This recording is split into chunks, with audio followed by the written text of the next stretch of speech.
초대교회 당시에 우리 그리스도인들은 로마에 의해서 핍박을 많이 당했죠. 그들의 추적을 피해서 우리가 잘 알고 있는 대로 로마에는 카타콤베라고 하는 무덤이 있습니다.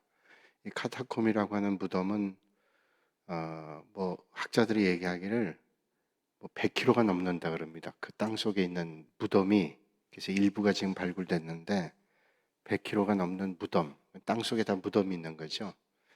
우리 성지순례 갔다 온 분들이 거기 들어가서 봤는데 옆에 이렇게 지나가면 층층이 시신을 가두는 그런 무덤이 있습니다.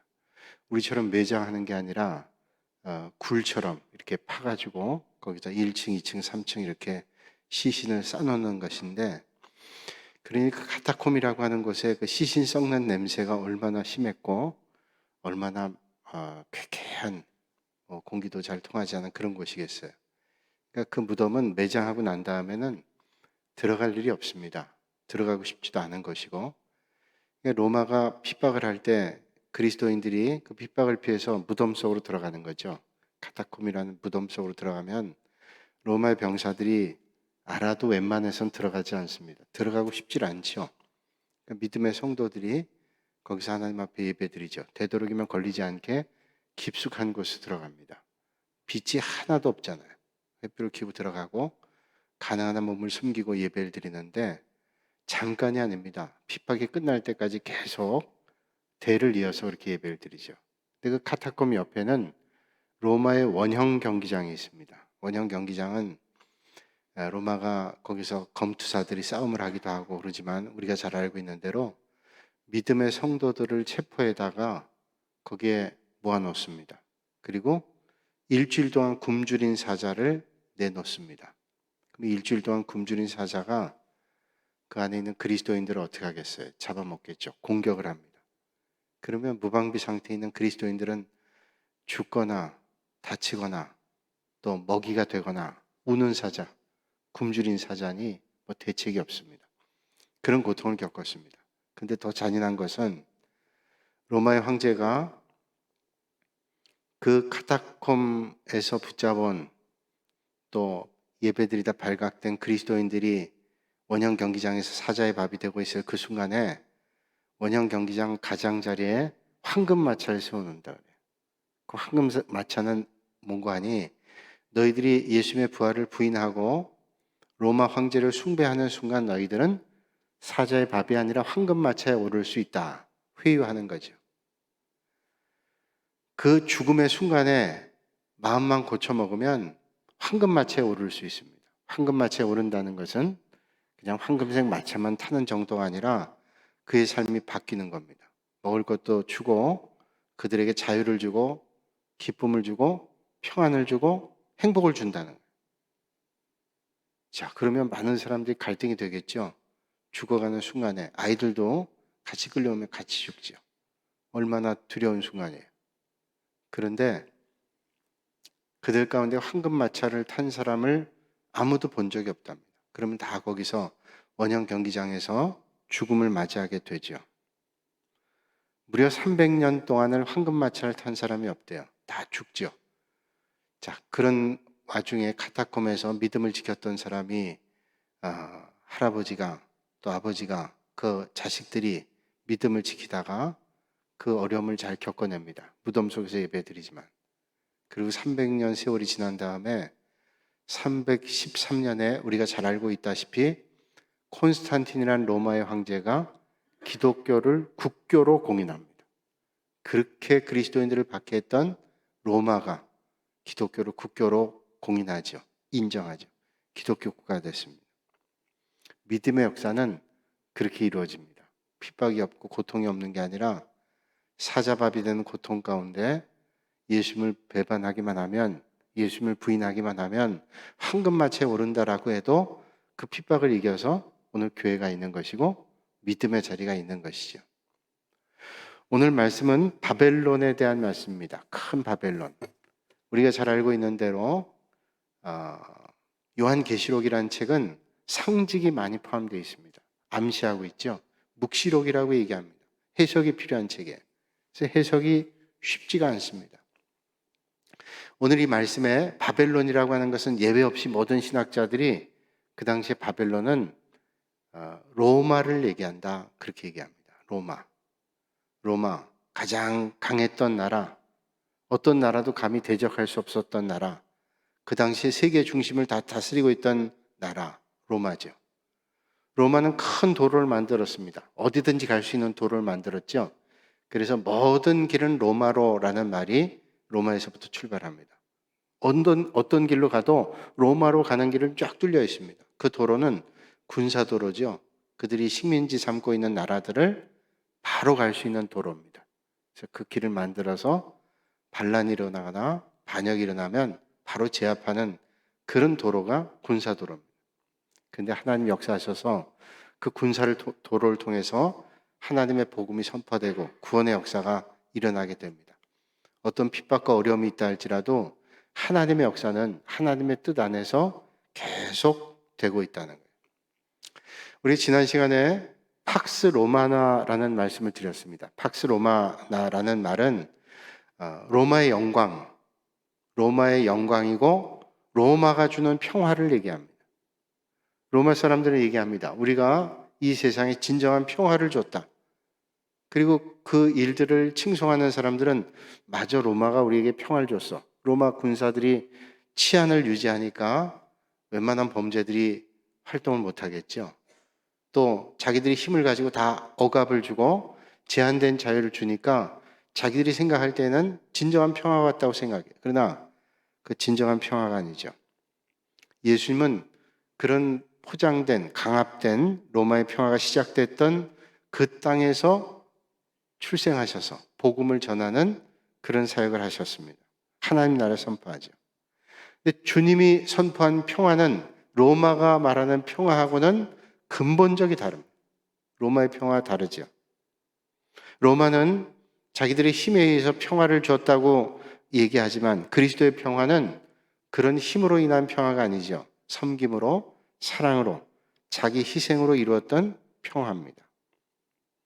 예수님께서 직접적으로 로마를 비난하진 않았지만 사실은 어떤 누구보다도 로마가 아주 불편한 복음을 전했습니다. 왜냐하면 예수님을 믿는 그리스도인들은 로마의 황제를 주로 고백할 수 없습니다. 왜냐하면 만왕의 왕이신 분이 진정한 황제이기 때문에. 그러니까 예수님께서 로마를 비난하지 않아도 예수님 믿는 사람들은 당연히 황제를 숭배할 수 없고 하나님을 숭배하고 예수님을 숭배할 수밖에 없으니 당연히 로마에게는 아주 불편한 존재죠. 그래서 로마의 평화에 팍스 로마나에 근본적으로 반대했던 사람들이 그리스도인들입니다. 그러니까 박해가 심했겠죠. 예수 믿는 사람들이 박해가 아주 심했습니다. 요한계시록은 바로 그런 로마의 박해 가운데서 기록된 말씀입니다. 우리가 알고 있는 대로 사도 요한이 밤모섬에서 하나님의 계시를 통해서 이제 앞으로 있을 일들을 쭉 얘기합니다. 오늘 큰 바벨론, 이 바벨론이 멸망하게 돼요. 그렇다면 오늘 이 말씀을 초대교회 공동체에서 듣고 있던 많은 사람들은 지금 막강한 힘을 가지고 온 세계 자기 나름대로 자기들이 평화를 줬다고 했던 저 나라, 무너질 것 같지 않던 나라가 결국은 무너지게 된다는 메시지를 주고 있는 거예요. 믿음의 성도들이 말씀을 대하면서 힘을 얻겠죠. 그래, 오늘 힘들고 어렵다 할지라도 하나님의 역사는 일어나게 될 거야. 그리스도인들의 박해받는 가장 근본적인 이유가 황제 숭배를 거부하기 때문이죠. 그래서 교회가 핍박당하고 믿음의 성도들이 핍박당합니다. 또 당시에는 로마의 권력을 대적할 수 있는 사람이 아무도 없었어요. 감히 어떻게 로마의 권력에 대적해요? 피하거나 숨어서 예배드리고 그렇죠. 그러나 포기하지 않고 하나님만 예배하는 그런 믿음의 자리에 있어요. 그러니까 박해가 계속됩니다. 그럼에도 불구하고 그것이 악의 근본으로부터 사탄으로부터 나온 권세라는 것을 알고 있었던 믿음의 성도들은 절대로 포기할 수 없었어요. 저항할 수밖에 없죠. 대항할 수밖에 없습니다. 우리가 힘이 없으니까 저 잘못된 것들이지만 우리가 할 수 없지. 그렇지 않았어요. 죽음도 불사하고 화형을 당해도 참수형을 당해도 사자밥이 돼도 그래도 끝까지 한 거였어요. 왜? 하나님을 온전히 믿는 것은 그거죠. 믿음의 길이 그것이라는 거예요. 그런데 오늘 주님께서는 그런 믿음의 성도들에게 희망을 줍니다.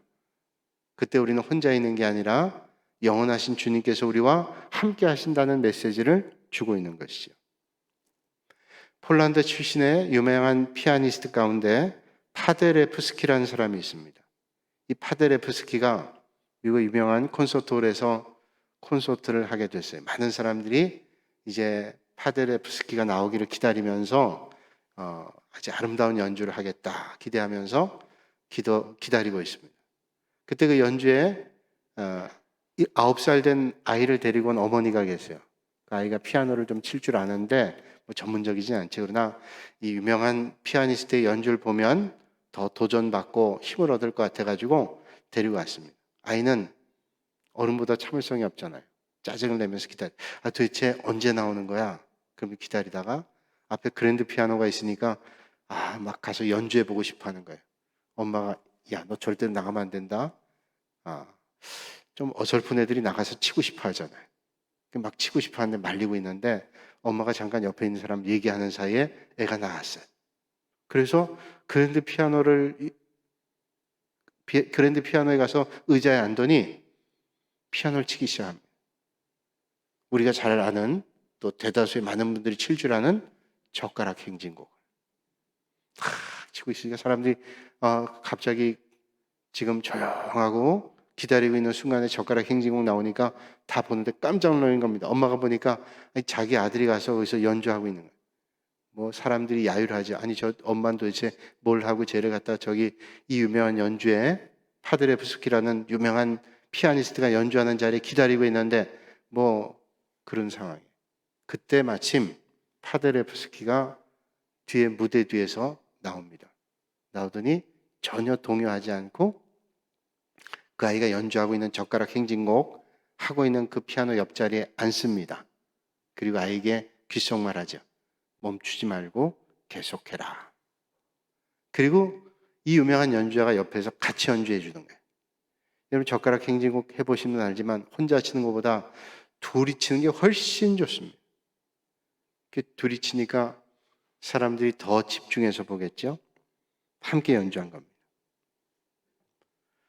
우리 인생을 살아갈 때 항상 우리의 부족함, 연약함 때문에 불안하고 두렵습니다. 그러나 전능하신 주님께서 우리와 함께 하셔서 우리의 건반을 두드려 주신다면, 우리 인생을 연주해 주신다면, 주님께서 함께 하신다면 아무리 많은 대적이 있다 할지라도 어떤 자리에 있다 할지라도 두려움이 없어요.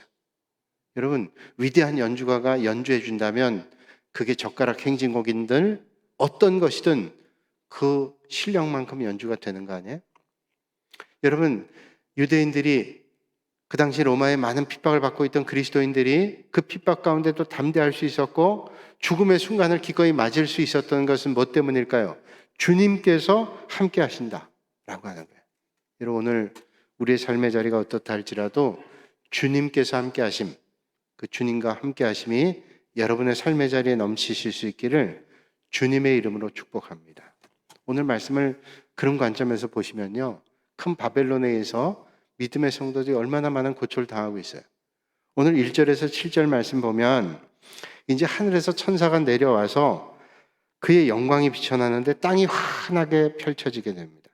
그러면서 거기에서 음성이 외쳐지는데 무너졌다 무너졌다 얘기하는, 무너졌도다 무너졌도다. 뭐가 무너졌어요? 큰 성 바벨론이요 귀신의 처소, 각종 더러운 영이 모이는 곳, 음행의 진노의 포도주가 넘치는 곳, 이 땅의 상인들이 사치와 세력으로 치부했던 곳, 그런 것들이 이제는 멸망하게 된다, 무너진다. 이게 뭐예요?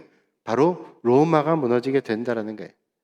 이게 바로 사도 요한을 통해서 그 당시에 로마의 압박하에 있었던 그리스도인들 향해서 주는 희망의 메시지입니다. 그러면서 4절에 말씀하죠. 또 다른 음성이 들리는데 내 백성아, 믿음의 성도들 얘기해요. 내 백성아, 거기서 나와 그의 죄에 참여하지 말고 그가 받을 재앙들을 받지 말라. 자, 저기 아무리 힘이 있고 권세가 있고 거기에 화려한 것들이 있다 할지라도 거기에 취하거나 거기에 굴복하거나 거기에 머리 숙이지 말고 음성이 들리면서 거기서 나와라, 동참하지 말고, 그리고 그들의 받을 재앙을 너희들은 받아서는 안 된다 라고 말씀합니다. 저들의 죄가 하늘에 사무쳤고 하나님은 그의 불의한 일들을 기억하시죠. 그래서 하나님께서 심판하신다고 하는 것을 말씀합니다. 그래서 8절에 그 심판에 대한 말씀을 주고 계시죠. 여러분, 하나님께서는 오늘 우리가 주어지는 삶의 자리에 모든 것들을 주권적으로 섭리하시고 역사하고 계십니다. 하나님은 교만과 음행과 우상숭배에 가증한 것을 심판하신다고 경고해요. 아무리 핍박과 어려움이 있다 할지라도 잘 이겨내라고 말씀합니다. 믿음으로 이겨내라고 말씀하죠. 우리가 알고 있는 대로 소돔과 고모라, 의인 10사람 없어서 망하죠. 그 세대에 얼마나 많은 사람들이 거기에 휩쓸려서 망하는 길로 갔어요. 노아 시대 죄악이 관영해서 하나님께서 더 이상 볼 수 없어서 노아의 시대에 심판합니다. 노아의 가족들만 나오게 되죠. 여러분, 하나님이 돌보시지 않으면, 하나님 대적하고 하나님 멀리 떠나면 결국 하나님의 심판을 면할 길이 없다라는 거죠. 아무리 인간이 자기의 노력으로 뭔가를 한다고 애를 쓴다 할지라도 온전하고 완전할 수 없어요. 하나님이 도와주시지 않으면 안 된다고 하는 겁니다. 그래서 7절 말씀 보니까 7절에 이렇게 말씀하죠. 그가 얼마나 자기를 영화롭게 하였으며 사치하였던지 그만큼 고통과 애통함으로 갚아주라. 자, 자기를 영화롭게 하고 사치했대요. 그만큼 고통과 애통함으로 갚아주라. 그가 마음에 말하기를, 자, 저거 얼마나 교만했는지 보세요. 마음에 말하기를 나는 여왕으로 앉은 자여 과부가 아니라 결단코 애통함을 당하지 아니하리라. 이게 인간의 교만입니다. 로마의 교만이에요. 나는 애통함 당하지 않는다. 여왕 자리에 앉아서 떵떵거리면서 영원할 것처럼. 여러분, 이 세상에 영원한 권세, 영원한 인생이 어디 있습니까? 하나님이 도우심이 없이는 안 되죠. 그런데 난 절대로 무너지지 않고 애통을 당하지 않나 호언장담하는 인간의 교만을 볼 수 있죠.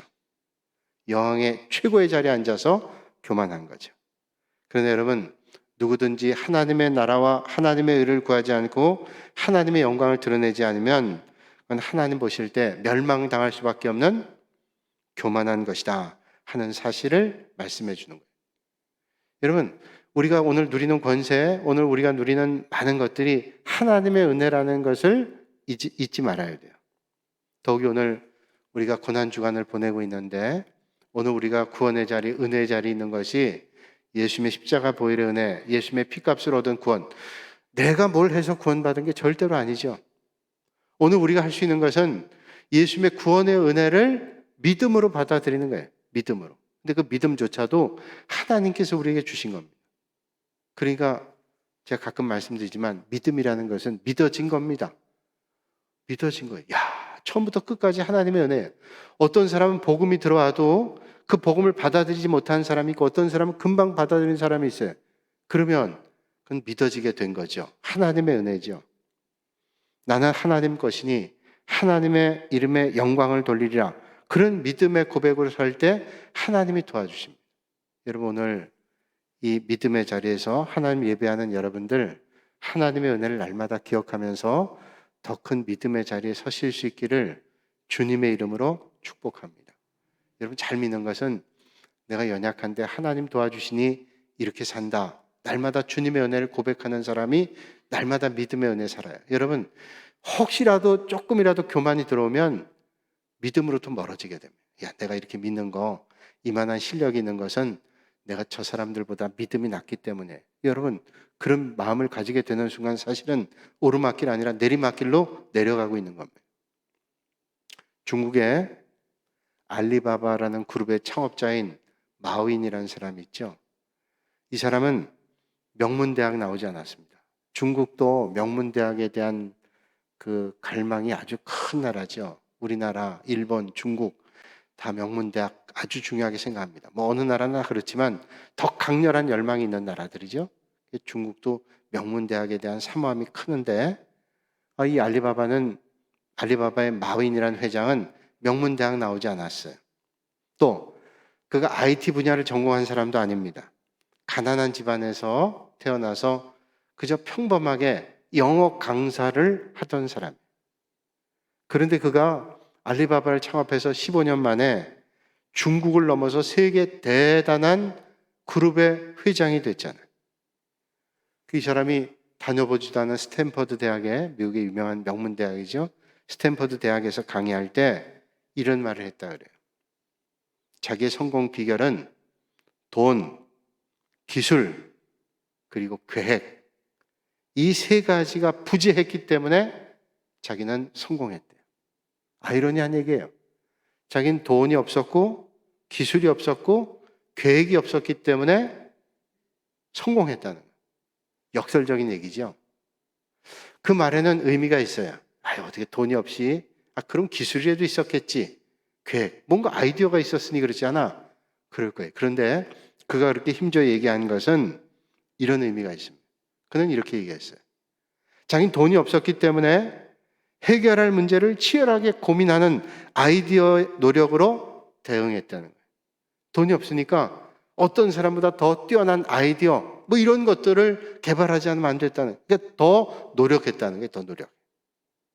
또 기술이 없으니까 자기가 뭐 뛰어난 기술자도 아니고 명문대 나와서 아는 것도 아니니까 기술이 있는 사람들 존중했대요. 그래서 좋은 기술이 있는 사람들 잘 대해주고 존중하고, 그러니까 좋은 사람들이 많이 모이게 됐겠죠. 그리고 이건 또 역설적인 얘기, 이것도 계획이 없기 때문에 변화하는 그 환경에 빨리 적응할 수 있었대. 자, 계획이 없으니까 유연성이 있는 거예요, 유연성이. 자, 우리가 뭐 5개년 계획이 따르면 5개년 계획대로 해야 되는데, 그런 계획이 없으니까 얼마든지 환경에 따라서 유연성 있게 대응할 수 있다는 거예요. 그래서 이분이 얘기하는 건 돈과 자기는 기술과 계획이 없었기 때문에 오히려 성공했다고, 그렇게 스탠퍼드 대학에서 강의했다는 거예요. 그 참 의미 있는 말이라고 생각해요. 뭐 다 그런 건 아닐 거예요. 그러나 그 사람이 탁월한 점이 있었기 때문에 됐겠죠. 거기서 우리가 깨달으시는 것 가운데 하나가, 가진 게 없다고 길이 막히는 거 아니에요. 가진 것 없다고 우리가 망하는 것도 아닙니다. 우리 믿음의 성도들의 믿음의 길 갈 때 가장 중요한 것은 하나님이 보여주시는 길을 가면 돼요. 난 부족하고 연약한데, 그 중요한 겁니다. 내가 부족하고 연약하니 능력 있고 전능하신 하나님을 의지하고 그 하나님이 보여주시는 길을 가면 거기 길이 있는 거예요. 근데 반대로 하나님이 아무리 그러셔도 내가 이런 기술이 있고 이런 능력이 있고 재능이 있는데 이거는 내가 하나님보다 낫습니다. 그건 벌써 망조입니다. 내가 부족하고 연약한 것 때문에 하나님을 전적으로 의지하지 않으면 안 된다는 거예요. 여러분, 눈앞이 캄캄하고 어려워도 하나님만 의지하고 하는, 그게 잘 가는 길이에요. 제가 부산에서 목회할 때 부목사 때인데, 그 서울의 그 실로암 병원의 원장이신 김선태 목사님 계세요. 그분 옛날부터 실로암 병원 하시는, 이분은 시각 장애를 가지고 있는 목사님입니다. 목사님 오셔서 항상 하시는 게 있어요. 지금 몇 시입니다, 이렇게 얘기를 해요. 시간도 볼 수 없잖아요. 근데 지금 8시 12분이에요 이렇게 얘기를 합니다. 그 왜 그런가 했더니 그분 시계는 이렇게 만져서 시간을 볼 수 있는 그런 시계예요. 그럼 사람들이 다 관심 있게 보잖아요. 아니, 볼 수도 없는 분이 그렇게 얘기를 하니까. 그분이 한번 부산 제가 섬기던 교회 왔는데 그 목사님 그런 말씀 하시더라고요. 이제 강대상에 설교하러 올라가셔야 되는데 뭐 강대상이 다 다르니까 익숙하지도 않고 모르시잖아요. 그래서 제가 부목사 때 목사님 안내해서 강대상 올려드리는데, 제가 이제 목사님 이렇게 부축하려고 손을 잡았어요. 이렇게 해서 해드리려고 그랬더니 그 목사님, 목사님 이렇게 안 하셔도 되고 그저 목사님 팔만 내밀어 주시면 제가 붙잡을게요. 팔만 내밀면. 그래서 팔을 이렇게 댔더니 제 팔을 잡고 저는 그저 이제 앞으로 목사님만 따라가겠습니다. 강대상 가는 길까지는 그냥 목사님만 따라가겠다는 거예요. 목사님이 그저 가시는 대로 제가 갈 테니까 가서 여기입니다. 그럼 제가 거기서 서서 설교하겠다. 목사님이 제 팔을 잡고 강대상까지 올라가서 제가 여기입니다 그랬더니 거기 서서 설교를 하시는 거예요. 그럼 뭐 눈이 다 보이는 사람하고 전혀 예외 없이 뭐 전혀 불편함이 없이 다 설교하셨어요. 제가 그분 뵙고 그런 생각했어요. 우리가 주님 따를 때도 이거구나. 우리 주님 따를 때도 그저 주님 내미신 손만 붙잡고 따라가면 된다. 그저 주님 손만 놓치지 않고 따라가면 틀림없다. 이게 믿음의 길이에요. 여러분, 오늘 우리가 믿음의 길을 걸어갈 때 우리가 따라야 될 길이 어디 주님만 바라보고 주님 따라가는 거예요. 주님 손만 붙잡고 나아가면 틀림없는 길에 우리는 다다를 수 있다는 거예요. 그러면 하나님께서 도와주실 겁니다. 오늘도 이 밤에 여러분 어떤 삶의 자리에 있다 할지라도 하나님만 의지하고 주님 손만 꼭 붙잡고 믿음의 길 걸으시는, 그래서 가장 복된 인생 되시는 여러분들이 되시기를 주님의 이름으로 축원합니다. 8절에서 10절까지의 말씀 보면 순식간에 하나님의 능력으로 재앙이 일어납니다. 그래서 막강했던 바벨론이 무너집니다. 사망과 애통과 흉년에 이르게 되고 아름다웠던 부와 건물과 모든 사치했던 것들이 사라져버립니다. 하나님이 하시면 순식간이에요. 없는 것도 생겨나고 자신만만했던 것도 없어지게. 하나님이 하시면 하나님 못하실 게 없으니. 여러분 하나님이 하시면 한 번에 만드시고 없으시잖아요. 그러니까 그 하나님을 우리가 의지해야 돼요. 바벨론 아무리 강한 것 같고 믿음의 성도들이 로마에 의해서 압박과 고통을 당한다 할지라도 한순간입니다. 우리가 한 20년 됐잖아요. 9.11 테러, 미국의 9.11 테러로 그 WTC, 월드 트레이드 센터, 세계 무역센터 2개 쌍둥이 빌딩 무너졌잖아요. 그거 무너진다는 거 상상도 못했어요. 그리고 비행기가 와서 그렇게 받는다고 난 그 건물이 무너질 줄 몰랐어요. 그런데 비행기가 들어가서 터지니까 그 건물이 무너지잖아요. 그 건물이 세계에서 그 당시에 제일 높았고 엠파이어 스테이트 빌딩보다 더 높았던 빌딩 아니에요. 세계 첨단 기술들이 다 거기 집약된 뉴욕의 맨하탄에 우뚝 서 있는 그 건물이 한순간에 무너져요. 미국 본토가 외국의 어떤 힘에 의해서, 외부의 힘에 의해서 공격받은 거는 두 번째래요. 한 번은 진주만. 진주만은 본토는 아니죠. 하와이 쪽이. 그런데 미국 본토가 그야말로 맨하탄 한복판이 외부의 적에 의해서 무너졌어요. 아주 자존심 상한 일이죠. 아무리 우리가 지키고 애쓴다 할지라도 순식간입니다. 무너지는 건 잠깐이에요. 그러니까 로마가 아무리 강한다 할지라도 안 된다는 거예요. 그걸 우리가 우리의 삶에 한번 정용해 본다면 마지막 때 하나님 심판이 있을 때 우리가 심판이 다가온다면 그게 우리의 세상일지 아니면 우리 다음일지 모르지만 마지막 때가 다가왔으니 우리가 먼저 죽을지 아니면 주님이 오셔서 우리가 새로운 세상을 만날지 모르겠으나 그 종말이 온다면, 주님의 심판이 온다면 가장 급한 일이 뭘까 생각해 봅니다. 여러분 종말 때 가장 급한 일이 뭘까요? 내가 돈 많이 벌어놓지 못한 거 아닐 거예요. 건강하지 않은 것도 아닐 겁니다.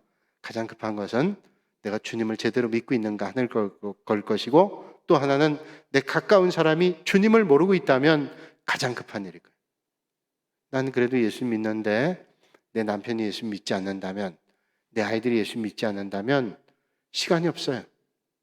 지금 임박한 심판입니다. 사도 요한이 그런 메시지를 주는 거예요. 자, 우리를 힘들게 하는 로마도 멸망할 거고, 그러니 우리가 절대 저기에 동조하거나 우리의 믿음을 잃어버리지 말자. 마지막 때 우리가 지켜야 될 게 믿음이지 않냐라고 하는 것을 말씀해 주시는 거죠. 우리가 이 땅에 살면서 먼 것 같이 느껴져요. 그래서 세상과 타협하고 하나님 기뻐하시는 것보다 내가 지금 편하고 내가 좀 유리한 대로 살려고 해서 왜곡된 시각을 가지고 살아갈 때가 많이 있습니다. 제이슨 미첼이라고 하는 분이 쓴 책 가운데 쉬운 예수는 없다라는 책에서 이런 말을 합니다. 이 미첼이라는 분 살고 있는 집 옆집에 타일러라고 하는 분이 살았는데, 이 타일러라고 하는 사람이 자동차 도색, 광택 이런 거 전문으로 하는 사람이에요. 근데 이 사람 옆집에 사니까 이 사람한테 부탁했어요. 당신 그 회사에서 당신 하는 그 가게에 가서 내 차를 좀 이렇게 광택도 내주고 도색도 해주고 좀 이렇게 해달라 그랬더니 알겠다 그러면서 가져갔답니다. 그러면서 차를 고쳐줬는데 뭐 색도 번쩍번쩍하게 잘 해줬대요. 근데 가지고 가서 차를 처음 탔는데 밤에 운전하는데요, 환하게 보이더래요. 환하게. 유난히 환하게 보이더래요. 아니 도색하고 그저 좀 광택을 냈는데 왜 이렇게 라이트가 환해졌는가. 거짓말 좀 더 보태면 이분이 얘기하기를 길에 가는 개미 새끼가 보일 정도로 그렇게 환해졌대요. 이 말은 엄청나게 환해졌다는 거죠. 그래서 그 다음날 옆에 있는 타일러에게 물었답니다. 아니 어떻게 했길래 이렇게 앞에 라이트가 환하게 밝아졌는지 모르겠다고. 그랬더니 그분이 얘기더래요. 이게 우리가 몰라서 그렇지 라이트에 때가 제일 많이 낀다는 거예요. 차가 앞에 가는데 뭐 이물질들이 많이 끼고 쌓이고 때가 묻어가지고 웬만한 세차해가지고는 이게 벗겨지질 않는데요. 그런데 자기는 광택 전문이니까 자기가 가지고 있는 약으로 싹 한번 닦았더니 한 2배 이상 밝아졌다는 거예요. 그때 깨달았다 그러죠. 우리가 의식하지 않으면 더러워진 걸 느끼지 못하고 의식하지 못하면 때가 낀 걸 느끼지 못한대요. 그러니까 우리가 어려움의 자리에서 세상의 자리에서 나도 모르게 살아가게 되면 때 낀 걸 모르고 살아가요. 더러워진 걸 모르고 살아가요. 그래서 그걸 계속 회복하지 않으면 안 된다는 거예요. 마지막 때가 다가올수록 우리는 그런 삶을 살아가야 된다는 거죠. 오늘 우리가 믿음의 길을 걸어갈 때 올바로 믿는 게 뭘까요? 날마다 하나님의 뜻에 나를 맞추면서 내 생각을 십자가에 못 박는 거예요. 그리고 주님의 뜻에 나를 맞추는 거예요.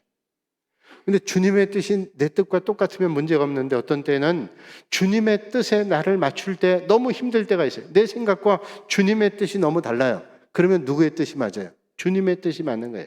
그래서 나를 십자가에 못 박는 일을 계속하는 거죠. 그럴 때 여러분 하나님의 은혜가 있어요. 혹시 교만해서 내가 이것만은 내가 못해요. 교만입니다. 이제 하나님의 뜻 안에 나를 못 박는 거죠. 교만하면 망해요.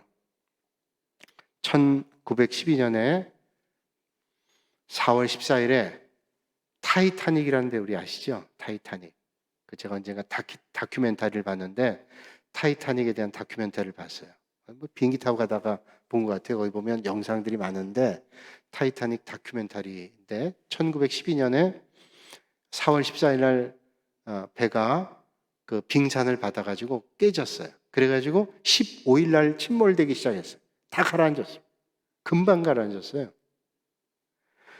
그런데 그 배를 만들 때 처음 출항해서 배가 가라앉은 거잖아요. 그 배를 출항할 때 사람들이 일단 절대로 이 배는 가라앉지 않는다. 그래서 거기에 그 보트를 실어야 되는데요. 그 보트는 어떤 보트냐면 유사시에 타는 보트예요. 그 배에 한 2,000명 타는데 보트를 한 2,000명이 비상시에 탈 수 있는 보트를 실어야 되는데 절반 실은 거예요. 이 배는 안 무너지는데 가라앉지 않는데 고장나지 않는데 뭘 배를 그렇게 많이 실냐. 그래서 비상용 보트를 절반만 실었습니다. 그러고 갔어요. 그 배 특실이 얼마나 비싼가 하면 그 당시의 가격으로 4,000불입니다. 4,000불이면 오늘 가격으로 얘기하면 5만 불이 된대요. 5만 불이면 지금 한 6,700만 원? 요새 환율로 얘기하면 그렇게 큰 돈이에요. 그러니까 특실이 그렇게 비쌉니다. 근데 거기에 그 당시에 제이콥 아토스 4세라는 갑부가 탔대. 이 사람은 그 당시에 재산이 8,700만 불이 있었대요. 근데 8,700만 불 가지고 있는 사람이 4,000불짜리 배 타는 거는 탈만하죠. 그러고 갔는데 그 배는 또 그런 자리만 있는가 하면 3등 칸 같은 경우는 이제 영국에서 미국으로 이민 가는 사람들이 탔죠. 이 사람들은 3등 칸 제일 바닥에 탄 겁니다.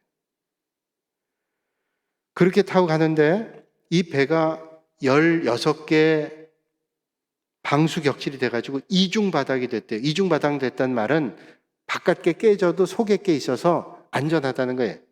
그리고 격실이 있어서 그 격실이 12개가 있는데 4개가 깨져서 물이 들어와도 8개가 있기 때문에 뜬다는 겁니다.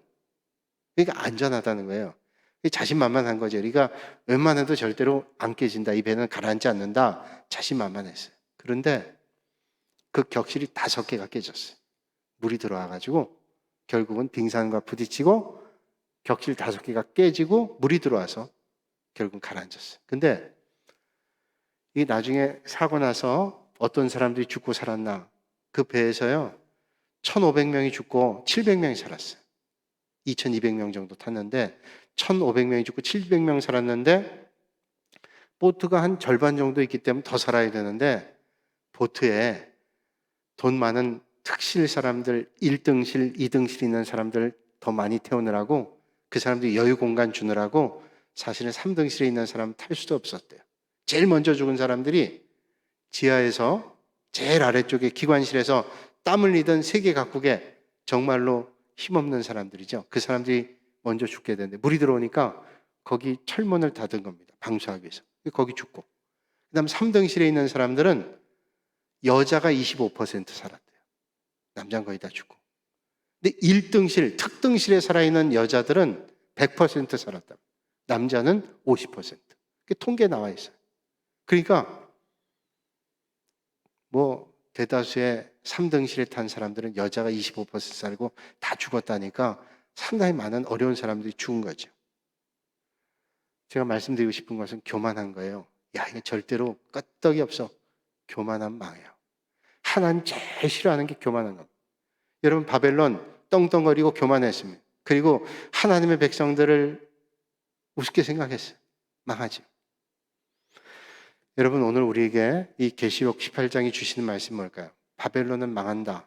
그 망하는 일에 동조하다가 망하지 말자. 이런 말씀이에요. 오늘 우리가 믿음의 길 걸을 때 헛된 거 의지하거나 헛된 것 바라보지 않고 하나님의 능력 바라볼 수 있는 여러분들이 되시기를 주님의 이름으로 축복합니다. 거룩하신 아버지 하나님, 오늘도 이 밤에 저희를 불러주시고 또 하나님의 귀한 말씀 나눌 수 있도록 은혜 주시니 감사합니다. 헛된 것 의지하거나 헛된 것 바라보지 않게 하시고 오직 주님 바라볼 수 있는 믿음의 사람 되게 하여 주시옵소서. 예수님의 이름으로 기도하옵나이다. 아멘.